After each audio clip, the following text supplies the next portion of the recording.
अभी मैंने आपको बताया था जेनेटिक कोड जो हमें दिया है साइंटिस्ट ने, उन्होंने कहा वो ट्रिपल होता है। कैसा होता है? ट्रिपल, मतलब 3 न्यूक्लियोटाइड मिलकर एक कोड की फॉर्मेशन करती हैं। उस कोड से रिलेटेड एक पर्टिकुलर अमाइनो एसिड वहाँ बाइंड होगा और उससे प्रोटीन की फॉर्मेशन होगी। मैं आपको ये भी बता चुकी हूँ कि जो हमारे प्रोटीन है वो सारी प्रोटीन जो है वो अमाइनो एसिड से मिलकर बनी है, लेकिन ज़रूरी नहीं है कि सारे अमाइनो एसिड प्रोटीन हो। ठीक है, मतलब प्रोटीन जो है वो तो अमाइनो एसिड हो सकते हैं, लेकिन जितने भी अमाइनो एसिड है वो प्रोटीन नहीं हो सकते। ठीक है, ट्रिपलेट मतलब the 3 nucleotide of mRNA which code for 1 amino acid. Triple code का बना है न्यूक्लियोटाइड, एक सॉरी कोड जो बना हुआ है 3 न्यूक्लियोटाइड का बना हुआ है, और वो क्या बना रहा है? एक अमाइनो एसिड को कोड करता है। रिप्रेजेंट कोडोन, और उसके लिए टर्म उसके लिए कोडोन। ठीक है, जिसको हमने बोला codon. Complementary matching triple of tRNA from the anticodon. जैसे मैंने आपको बताया था, मान लीजिए ये AUG, ठीक है, ये क्या है? ये कोडोन कहलाता है।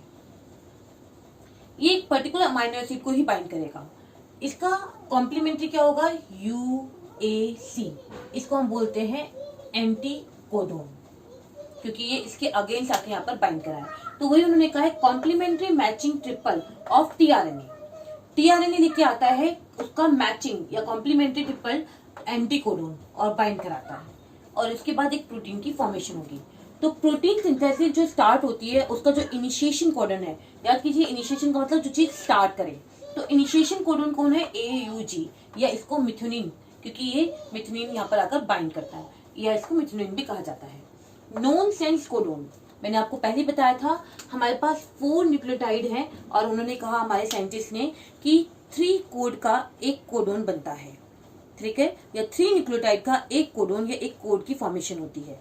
तो 4 को अगर हम 3 से पावर करेंगे तो 64 क्या होने चाहिए? कोडोन होने चाहिए, जिसमें से 61 तो कोडोन की तरह काम करते हैं, बट 3 जो है नॉन सेंस कोडोन की तरह काम करता है, मतलब उनके अगेंस्ट इस टाइप के एंटी कोडोन प्रेजेंट नहीं है। दैट्स वाई उनको कहा गया है नॉन सेंस कोडोन। मेनली इनको टर्मिनेटर या टर्मिनेशन पॉइंट के लिए ये कोडोन पे बाइंड कर जाते हैं और वहां से प्रोसेस स्टॉप हो जाती है। मतलब इसको हम स्टॉप कोडोन के नाम से या टर्मिनेटर कोडोन के नाम से कह सकते हैं। ठीक है, तो ये जो नॉन सेंस कोडोन है वो है UGA। आपको ये नाम याद करना है। एक तो इनिशिएशन कोडोन आपको ऑलवेज याद होना चाहिए AUG, और फिर स्टॉप कोडोन या टर्मिनेटर कोडोन UGA ओपल कहा, UAA ऑची, UAG अम्बर। ये 3 ऐसे हैं जो कि नॉन सेंस कोडोन है, इनके अगेंस्ट एंटी कोडोन की फॉर्मेशन नहीं होती। दैट्स वाई ये स्टॉप कोडोन की तरह काम करते हैं।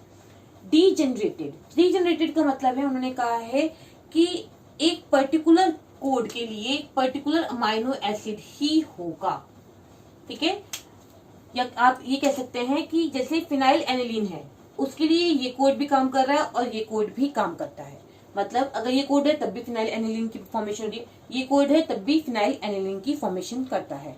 मतलब एक अमाइनो एसिड के लिए कोडोन तो एक ही होगा, लेकिन बहुत सारे कोडोन के लिए अमाइनो एसिड एक हो सकता है।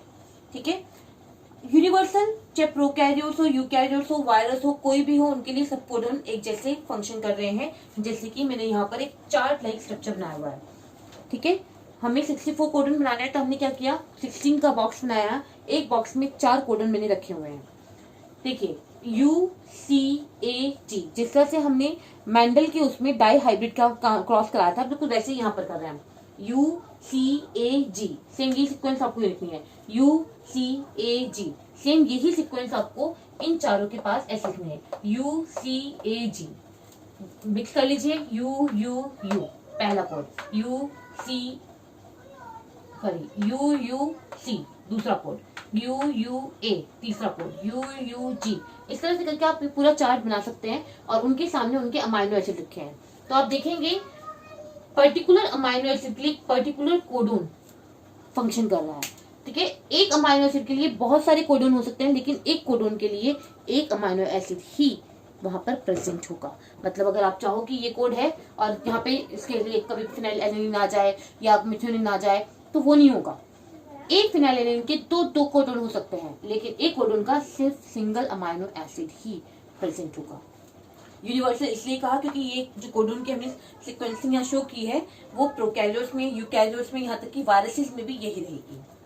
नॉन ओवरलैपिंग, ओवरलैप नहीं करते। ओवरलैप से मतलब है, ये देखिए, मान लीजिए जैसे अभी मैंने आपको यहाँ पर एग्जांपल दिया, ये कोड इसी को प्रोटीन को फॉर्म करेगा, ये इसको फॉर्म नहीं कर सकता, ठीक है।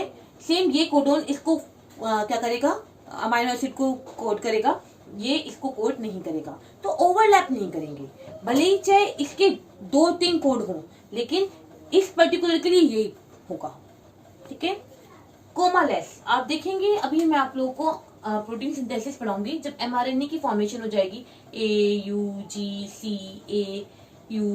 कुछ भी जो भी कोड है, तो कहीं पर ऐसा नहीं है ये पहला कोड बना, ये दूसरा कोड, यहाँ फिर तीसरा, फिर चौथा, कहीं पे कोई गैप, पंक्चुएशन, कोमा कुछ नहीं है कि कोई हमें ब्लैंक छोड़ना है तब नेक्स्ट कोड बनाएगा। पहले 3 का कोड हुआ, फिर नेक्स्ट 3 का कोड, फिर नेक्स्ट 3 का, फिर नेक्स्ट 3 का। तो इन्होंने कहा कि कोमालेस, कोई पंक्चुएशन, कोई कोमा, कोई कुछ नहीं है कि ब्लैंक रखना है, कुछ नहीं करना है हमें। नॉन एम्बिजियस, वही एक कोड के लिए एक ही अमाइनो एसिड रिस्पॉन्सिबल होगा, बट भले ही चाहे अमाइनो एसिड के लिए 2 या 3 कोडोन रिस्पॉन्सिबल हो। जैसे कि यहाँ पर मैंने आपको दिखाया, लेकिन ल्यूसीन के लिए ये चारों कोड क्या है, रिस्पॉन्सिबल है, लेकिन इसके लिए ये ल्यूसीन ही होगा, ठीक है, सिर्फ इसके लिए ये ल्यूसीन ही होगा। तो उस चीज को आपको, ये चार्ट आपको लर्न नहीं करना है, लर्न सिर्फ क्या करना है, आपको ये चीज लर्न करनी है कि इस सीक्वेंस में लिखना है। अगर आप इस सीक्वेंस में लिखेंगे तो आप ये चार्ट खुद ब खुद बना सकते हैं। फिर आपको ये नाम जो है, अगर आप चाहें तो लर्न हो जाए आपको, तो आप लर्न कीजिए, अदरवाइज ऐसा नहीं है कि आपको ये नाम सारे लर्न करने हैं, लेकिन आपको अमाइनो एसिड के नाम लर्न होने चाहिए। Phenylalanine, leucine, isoleucine, methionine, valine, serine, proline, threonine, alanine, asparagine, glutamate, lysine, asparagine, glycine, histamine. देखिए यहाँ पे देखिए 3 स्टॉप कोडोन, ये देखो आपके स्टॉप कोडोन, ठीक है। और ये आपका इनिशिएशन कोडोन भी यहीं पर है, AUG, ये रहा मिथेनोनिन, ठीक है। तो आपको इस पूरी चार्ट में अपने वो सारे कोडोन्स नजर आएंगे जो हम 64 की बात कर रहे थे। तो यही जेनेटिक कोड कहलाते हैं, मेनली यही प्रोटीन की फॉर्मेशन में हेल्प करते हैं। 3 न्यूक्लियोटाइड का एक कोडोन बनता है और एक कोडोन एक अमाइनो एसिड के लिए रिस्पॉन्सिबल है, यही प्रोटीन की आगे फर्दर फॉर्मेशन करता है। Thank you everyone.